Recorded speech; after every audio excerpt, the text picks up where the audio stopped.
할렐루야. 아멘. 오늘도 주님을 향한 마음으로 주일 저녁 예배의 자리에 오신 모든 예배자분들을 진심으로 환영하고 축복합니다. 먼저 찬양으로 은혜의 통로가 되어주신 우리 엘닷 워십과 우리 호산나 성가대에게 깊은 감사를 드립니다. 오늘 우리가 함께 나눈 이 본문 말씀은요, 이스라엘과 블레셋의 믹막스 전투 현장입니다. 이 전쟁의 시작은 매우 암울했습니다. 사울 왕이 사무엘을 기다리지 못하고 직접 제사를 드려서 당신의 나라, 왕의 나라가 길지 못할 것이다 라는 그 심판을 받은 직후였기 때문입니다. 이러한 상황 속에서 블레셋과 대치하던 그때 요나단이 자신의 무기를 든 소년과 단둘이 적진을 기습합니다. 요나단의 용맹함으로 블레셋 진영에는요 대혼란이 일어나게 되고 이스라엘은 반격을 시작합니다. 그런데 이렇게 승승장구하던 이때에 사울이 이해할 수 없는 명령을 내립니다. 내 원수에게 보복하기 전까지 금식하라라는 겁니다. 그리고 이 금식을 어기면 저주받을 것이다 라고까지 이야기를 해요. 승리를 눈앞에 둔 군사들에게 전군 강제 금식령을 내려버린 거예요. 이 굶주린 이스라엘 백성들은 숲풀에 들어갔을 때 그 가득 흐르는 꿀을 보았음에도 불구하고 이 사울이 내린 저주가 무서워서 손도 대지 못합니다. 하지만 이 명령을 듣지 못했던 요나단은 그 꿀을 맛보게 되고요. 꿀을 맛본 후에 즉시 그의 눈이 밝아지며 기운을 차리게 됩니다. 요나단은 오히려 이 아버지가 이 땅을 곤란하게 하셨다면서 탄식하게 됩니다. 결국 이후의 말씀에 보면요, 비극이 터집니다. 하루 종일 굶으면서 싸운 백성들이 그 허기를 참지 못하고 고기를 핏째 먹는 범죄를 저지른 겁니다. 그냥 생고기를 막 뜯어 먹었다는 거죠. 사울은 이 소식을 듣고 급히 돌을 가져와서 사태를 수습하기 위해서 제단을 쌓습니다. 말씀은 이 제단이 사울이 여호와를 위해 쌓은 첫 번째 제단이다 라고 기록하고 있습니다. 이 내용이 오늘 우리가 함께 읽은 본문 내용입니다. 여러분, 우리가 읽은 이 본문 내용에서 언뜻 보면요, 사실은 무모하고 무리해 보이는 두 가지 명령이 등장합니다. 먼저 14장 앞부분을 보면요, 요나단이 나와요. 그는 자신의 무기를 든 소녀 호위병입니다. 자신의 호위병과 함께 딱 둘이서 이 블레셋 진영으로 기습을 가겠다고 하는 거예요.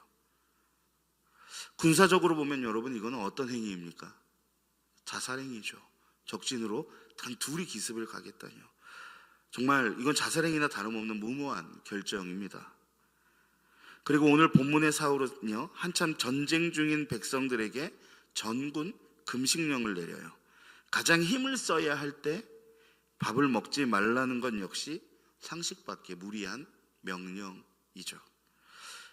요나단의 그 호위병을 향한 명령, 그리고 사울의 금식령, 이 둘 다 비정상적이고 굉장히 무리한 도전이고 명령입니다. 그런데 요나단의 명령은요, 이 이스라엘이 승리의 도화선이 되고, 사울의 명령은 자신의 군대, 바로 그 공동체를 파괴하는 독이 되어버렸습니다.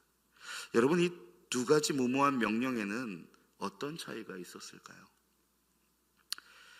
바로 그 무모한 명령이 그 승리를 향한 열심이, 어쨌든 사울도 요나단도 둘 다 승리를 하고 싶으니까 했던 행동인 겁니다. 그래서 그 승리를 향한 열심이 누구를 향하고 있는가에서 바로 그 차이가 나타나게 됐습니다. 요나단의 무모함 뒤에는요, 확고한 하나님 중심의 신앙이 있었습니다. 그는 이렇게 고백합니다. 사무엘상 14장 6절입니다. 요나단이 자기의 무기를 든 소년에게 이르되 우리가 이 할례 받지 않은 자들에게로 건너가자. 여호와께서 우리를 위하여 일하실까 하노라. 여호와의 구원은 사람이 많고 적음에 달리지 아니하였느니라. 아멘.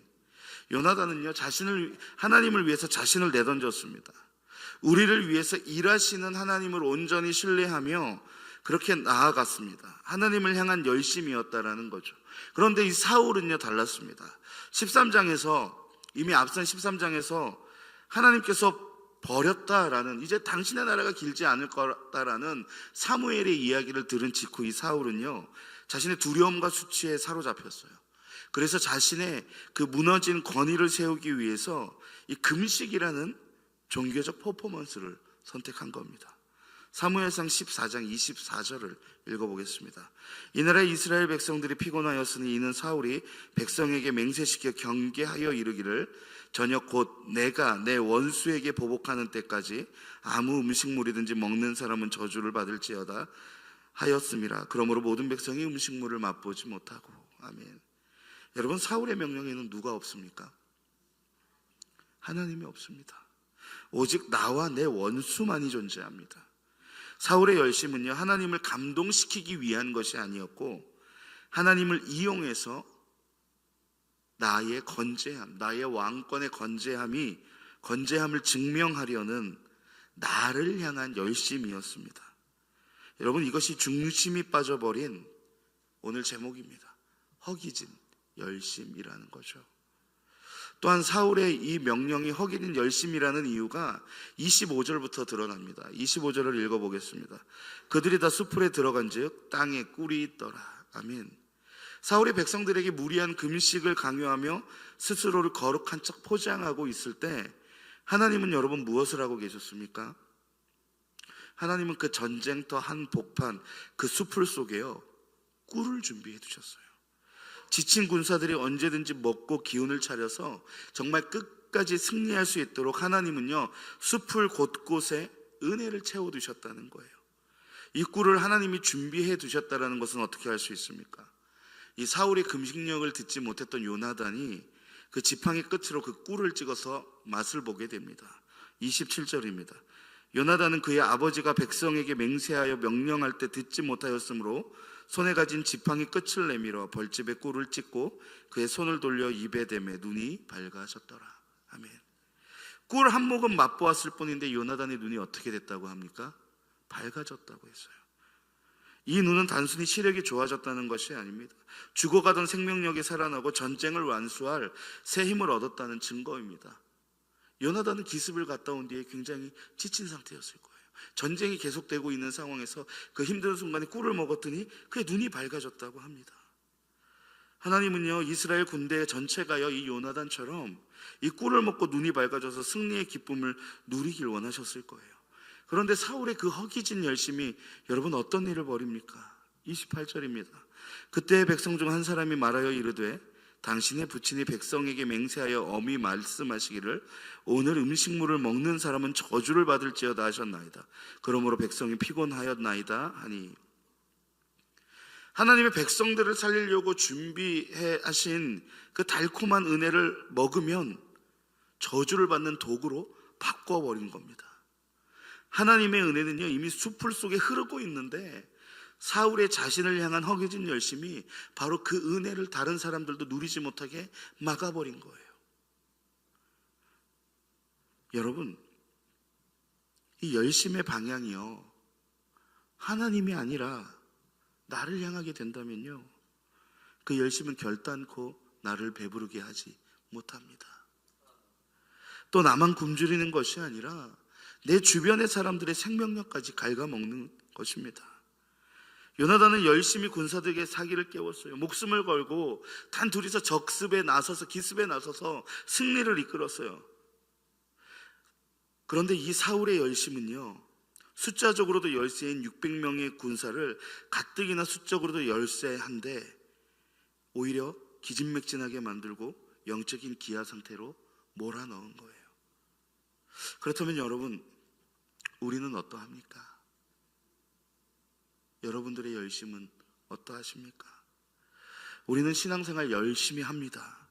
없는 시간 쪽에서 예배도 잘 참석하고요, 봉사도 하고요, 사역도 하고요, 헌금도 합니다. 그런데 여러분, 그 열심, 여러분들이 하는 그 열심은 과연 누구를 향하고 있습니까? 여러분, 혹시 나의 불안을 가리기 위해서, 아니면 혹은 나의 의로움을, 나의 신실함을 증명하기 위해서 나 자신과 혹은 누군가를 피곤하게 하고 굶주리게 하는 그 허기진 열심을 내고 있지는 않습니까? 우리는 신앙생활하면서 이렇게 말할 때가 있죠. 교회 다니면 이 정도는 해야 되는 거야. 그 직분 받았으면 그 정도는 봉사해야 되는 거야. 남들 보기에 부끄럽지 않으려면 이만큼은 기도하고 헌신하고 헌금해야지. 여러분, 물론 이거 굉장히 귀한 마음이에요. 그리고 맞는 말입니다. 자신의 직분에 맞게, 그리고 신앙인이라면 해야 할 것들, 해야만 하는 것들이 분명히 있습니다. 이거 맞는 말이에요. 그런데 여러분, 만약 그 열심의 이유가, 내가 정말 열심히 하는 교회 생활, 열심히 하는 신앙생활, 열심히 하는 그 이유가 만약에 하나님을 향한 열심이 아니라 내가 이만큼 신실하다, 나는 이 정도 한다라는 것을 증명하려는 것에서 여러분 시작되었다면, 또한 시작은 하나님이 좋아서 하나님을 향한 열심을 냈는데 시간이 지남에 따라 하나님은 없어지고 그 안에 자꾸 내가 들어가게 된다면요, 여러분, 그것은요, 금식은 금식인데 사울의 금식과 다를 바가 없는 거예요. 교회 안에서 내 직분과 체면을 지키기 위해서, 또 다른 사람들을 의식해서 정작 하나님은 잊어버리고요, 예배 자리는 소홀히 하면서 그렇게 내 영혼이 굶주려서 허기져 가는데, 좀 보는 눈 때문에, 아니면 내 자신의 의로움을 증명하려고 모든 봉사의 자리에 이름을 혹시 올리진 않았습니까? 내 영혼은 정작 굶주려 죽겠는데 남들에게 열심히 하는 사람으로 보이고 싶어서 그렇게 억지로 열심을 짜내지는 않았는지 여러분 한번 생각해 봐야 됩니다. 여러분, 그렇게 억지로 열심을 나를 위해서 다른 사람의 시선을 의식해서 그렇게 열심을 짜내면 여러분, 결과가 어떻게 됩니까? 결국 누가 먼저 지칩니까? 내가 먼저 지칩니다. 내가 먼저. 영적인 허기짐을 경험하게 되는 거예요. 그렇게 영적인 허기짐을 경험하면 어떻게 됩니까? 예배 자리를 떠납니다. 나 이렇게 열심히 하는데 왜 알아주지 않느냐면서 다른 사람들, 교회를, 하나님을 원망하면서 떠나버리게 되는 거예요. 그런데 여기에 더 큰 문제가 있어요. 이 허기진 열심이 내 주변 사람도 굶주리게 한다는 거예요. 나 이렇게까지 하는데 당신은 왜 안 해? 나는 이만큼 헌신하는데 도대체 내 자녀들은 왜 열심히 헌신하지 않지? 내가 만든 엄격한 신앙의 기준, 사울의 금식령과 같은 것으로 함께 신앙생활하는 동역자들을 비판하며 자녀들을, 가족들의 숨통을 쪼이는 순간은 없었는지 여러분 한번 생각해 보셔야 합니다. 하나님의 허락하신 쉼이 필요하고 하나님의 따스한 회복과 위로가 필요한 순간에도 나의 종교적인 열심으로 다른 이들이 누릴 꿀, 하나님의 은혜를 빼앗고 있지는 않습니까? 만약 그렇다면 여러분, 하나님을 위한 열심이라는 거룩한 이름을 붙였지만 실상은 나의 신실함을 증명하기 위해서 내 곁에 있는 소중한 사람들을 영적으로 허기지게 만들고 있는 거예요. 여러분, 기억하셔야 됩니다. 사울의 금식령 때문에 이스라엘 백성은 숲을 가득한 그 흐르는 꿀을 눈앞에 두고도 맛보지 못했습니다. 하나님이 이미 준비해 두신 은혜를 사울의 억지스러운 열심이 먹으면 안 되는 저주로 바꿔버린 거예요. 하나님이 아닌 나를 향한 열심은 결국 영적인 파산으로 끝난다라는 겁니다. 사울처럼 겉보기에는 화려한 재단을 쌓을지 몰라도 그 속은요, 허기가 지쳐 쓰러질 뿐입니다. 이제는 나를 증명하려던 그 허기진 열심을 여러분 내려놓으시길 소망합니다. 내 의를 쌓느라 미처 바라보지 못했던 하나님이 우리의 삶의 숲을 속에서 이미 준비해 두신 달콤한 그 은혜의 꿀을 여러분 맛볼 수 있기를 소망합니다. 나의 불안을 채우기 위해서, 나의 신실함을 증명하기 위해서 스스로 몰아치는 열심이 아니라 하나님의 사랑과 위로에 흠뻑 젖어서 정말 주님의 기쁨이 되고자 하는 정말 배부르고 실한 열심으로 우리의 매일을 채워가는 여러분들이 되길 진심으로 소망합니다. 여러분, 이 사울의 허기진 열심은 결국 암담한 결과를 불러왔습니다. 하루 종일 굶으면서 이 전쟁을 치른 백성들은요, 이성을 잃어버렸어요. 그 결과가 무엇입니까? 32절입니다. 백성이 이에 탈취한 물건에 달려가서 양과 소와 송아지들을 끌어다가 그것 그것들을 땅에서 잡아 핏째 먹었더니. 여러분, 이스라엘 백성들이 누구입니까? 핏째 먹는 것이 하나님의 법을 어기는 것이라는 그 죄라는 사실을 모르는 사람들일까요? 아닙니다. 철저히 율법적으로 살던 사람이었어요. 하지만 너무 배가 고프고 너무 지치면, 육신이 무너지고 정신이 무너지면요, 신앙도 율법도 보이지 않게 되어버린 게 바로 이스라엘의 상태였어요. 사울이 세워놓은 그 금식이라는 것이 언뜻 보면 정말 거룩해 보이고 훌륭해 보이는 그 금식령이 반대로 백성들을요, 가장 거룩하지 못한 범죄자로 만들어버린 것입니다. 여러분, 나만을 향한 억지 열심은 비어버린 허기진 열심이고, 그 허기진 열심은요, 반드시 부작용을 낳게 됩니다. 내가 나를 몰아세우며 내 곁에 사람들을 억지로 굶기면 그 허기는 결국 언젠가는 엉뚱한 곳에서 터지게 돼 있어요. 신앙이라는 이름으로 억눌렸던 욕망이 결국은 더 큰 영적인 범죄와 타락으로 분출된 것을 우리는 이 말씀을 통해서 알 수가 있습니다. 여러분, 이 소식을 들은 사울의 반응은 어떠합니까? 34절입니다. 또 사울이 이르되 너희는 백성 중에 흩어져 다니며 그들에게 이르기를 사람은 각기 소와 양을 이리로 끌어다가 여기서 잡아먹되 핏째로 먹어 여호와께 범죄하지 말라 하라 하매 그 밤에 모든 백성이 각각 자기의 소를 끌어다가 거기서 잡으니라. 아멘. 핏째로 먹는 것이 범죄인 것을 이 사울도 당연히 알고 있었어요. 그렇기 때문에 급히 수습하려고 합니다. 이 문제의 심각성을 알게 된 거예요. 그리고 급하게 무엇을 합니까? 35절입니다. 사울이 여호와를 위하여 제단을 쌓았으니 이는 그가 여호와를 위하여 처음 쌓은 제단이었더라. 말씀은요, 이것을 사울이 쌓은 첫 번째 제단이라고 이야기합니다. 사울은 왕이 된 지 시간이 꽤 지났지만 이제서야 처음으로 하나님을 위한 제단을 쌓았다는 거예요.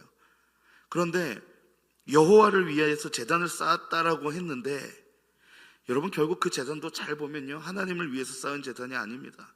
백성들이 사고를 치니 그것을 수습하기 위해서, 내 체면이 깎이지 않기 위해서 급하게 만든 바로 이 수습용 제단이었다라는 거예요. 그 증거가 무엇입니까? 37절에 나옵니다. 사울이 하나님께 묻자오되 내가 블레셋 사람들을 추격하리이까 주께서 그들을 이스라엘 손에 넘기시겠나이까 하되 그날에 대답하지 아니하시는지라. 아멘. 처음으로 제단까지 쌓았지만 하나님은 사울에게 응답하지 않았습니다. 이것은 사울의 허기진 열심에 대한 뉘우침이 아니라 당장의 죄에 대한 수습용 제단이었기 때문입니다. 이 잘못된 방향의 금식, 내가 이것을 잘못해가지고 내가 이 백성들을 힘들게 만들었구나, 내가 이 백성들을 죄짓게 만들었구나, 회개를 위한 제단이 아니고 그저 그게 범죄니까, 핏째 먹는 것이 범죄니까 그것을 얼른 제사의 형태로 바꿔버린 거예요. 사울은 이 엄청난 범죄와 타락 앞에 여전히 하나님이 아닌 자신을 생각하면서 제단을 쌓는 껍데기뿐인 종교적인 행위, 여전히 허기진 열심을 놓지 못하고 있었다는 겁니다. 여러분, 이 사울의 모습은요, 정말 안타깝게도 낯설지만은 않은 것 같아요. 우리도 때때로 이런 모습을 보일 때가 있습니다. 내 불안을 가리고 나를 증명하려던 그 허기진 열심이 결국 내가 속한 공동체, 내 가정을 무너뜨릴 때가 있다는 거예요. 내 허기진 열심으로 상황이 악화되거나 누군가의 마음이 무너지고 지치게 할 때가 있다는 거예요. 그때 우리도 사실 눈치를 챕니다. 이거 좀 내가 너무 좀 그렇게 했구나, 몰아세웠구나. 그리고 나서 어떻게 합니까? 마음이 찜찜하니까 오늘 기도를 좀 더 세게 해야겠다. 이런 나의 가정이 좀 이렇게 흐트러진 모습들을 사람들 보기에 민망하니까 일부러 봉사 자리에 더 나아가서 더 열심히 얼굴을 비춰야겠다. 여러분, 이것이 하나님을 향한 열심입니까? 아닙니다. 깨어진 관계를 회복하려는 회개의 자리도 아닙니다. 그래도 나는 여전히 신실한 사람이다 라는 것을 내 자신과 남들에게 보여주기 위한 또 다른 모습의 허기진 열심일 뿐입니다. 내 마음의 죄책감을 털어내기 위해서 하나님을 이용하는 거예요. 기도 좀 하면 마음이 나아지겠지, 열심히 더 봉사하면 하나님 복 주시겠지, 지금 내 앞에 어려운 거 이거 내가 조금 잘못한 거 기도 열심히 하면 용서해 주실 거야. 하나님이 없는 종교 행위, 나를 위한 수습용 재단에는요, 여러분, 하나님은요 침묵하십니다. 37절에 대답 없는 하나님은 오늘 우리에게 동일한 경고를 하는 것입니다. 하나님은 수습이 아니라 허기진 열심을 내려놓는 회개를 원하고 계심을 여러분 기억하셨으면 좋겠습니다. 여러분, 이 사울의 모습은요 수백 년 뒤에 바리새인들에게 그대로 재현되죠. 바리새인들은 누구보다 하나님을 잘 믿는다고 자부했고, 금식과 기도를 거르지 않는 속이 텅 빈 허기지고도 지독한 열심을 가진 사람들이었어요. 열심만 놓고 본다면 배워야 할 정도로 그 지독한 열심을 가진 사람들이었어요. 하지만 예수님은 그들을 향해 무엇이라고 말씀하십니까? 누가복음 11장 46절입니다. 이르시되 화 있을진저 또 너희 율법교사여, 지기 어려운 짐을 사람에게 지우고 너희는 한 손가락도 이 짐에 대지 않는도다. 아멘. 사울이 금식령으로 백성들을 굶주리게 했듯이 바리새인들 역시 자신들의 의를 증명하기 위해 수많은 율법의 짐을 사람들에게 지우고 정작 그들의 영혼은 굶주리게 만들었습니다. 여러분, 그들은요 숯불 속의 꿀보다 더 달콤하고 확실한 은혜이신, 그 은혜의 실체이신 예수 그리스도가 바로 인간의 몸으로 곁에 있는, 내 바로 옆에 있는 그 놀라운 은혜를 누렸음에도 불구하고 자신들의 허기진 열심에 눈이 가려져서, 영적인 눈이 가려져 생명의 꿀이신 주님을 알아보지 못하고 다른 사람도 따라가지 못하게 예수님을 뭐라고 얘기합니까? 가짜라고 이야기합니다. 하지만 예수님은 여러분 진짜입니다. 그리고 우리를 구원해 주셨습니다. 이제는 우리는요 이제 나를 증명하려던 그 허기진 열심을 내려놓아야 합니다. 나의 신실함을 증명하고자 미쳐보지 못했던 우리의 삶의 숲을 속에 이미 준비된 예수님의 그 달콤하고 채우시는 은혜를 여러분 이제 맛볼 수 있길 소망합니다. 나를 부요하게 하시고 나를 풍족하게 하시는 그 은혜가 가득한, 그러한 은혜가 가득한 여러분 부요한 열심을 낼 수 있기를 진심으로 소망합니다. 그때 비로소 우리의 영적인 눈이 밝아질 것이며, 내가 만든 수습용 재단이 아니라 정말 하나님이 기뻐하시는 진정한 예배의 재단을 쌓을 수 있게 될 줄 믿습니다. 내 열심이 앞서는 삶이 아니라, 여러분 따라해 볼까요? 하나님이 이끄는 삶. 맞습니다, 여러분. 나의 열심이, 내가 열심히 하려고 이런 나의 열심이 아니라 정말 하나님이 내 앞에서 이끄는 그 삶, 나의 모든 열심의 이유가 하나님인 그 삶, 여러분 그 삶을 살아야 저도 살고요, 여러분도 살고요. 우리 옆에 분들을 향해서 이렇게 얘기합시다. 너도 살아. 너도 살아. 우리 역시 장로님도 사십니다. 서로 예의는 지켜야죠. 죄송합니다. 네. 여러분, 그래야 내가 아니고 하나님을 향한 하나님을 이끄시는 그 삶을 살아야 우리가 사는 거예요. 그리고 나만 사는 게 아니고요, 내 옆에 사람도 살고 내 소중한 이웃도 살아갈 수 있게 되는 겁니다. 여러분, 그렇게 서로를 배불리 먹일 수 있는, 나뿐만이 아니라 서로를 하나님의 은혜로, 하나님이 주신 그 은혜의 꿀을 맛보아서 그 은혜로 배불리 삶을 채울 수 있는 그러한 부요한 열심을 내시는 그리스도인으로 살아가시기를 진심으로 축원합니다. 기도하겠습니다.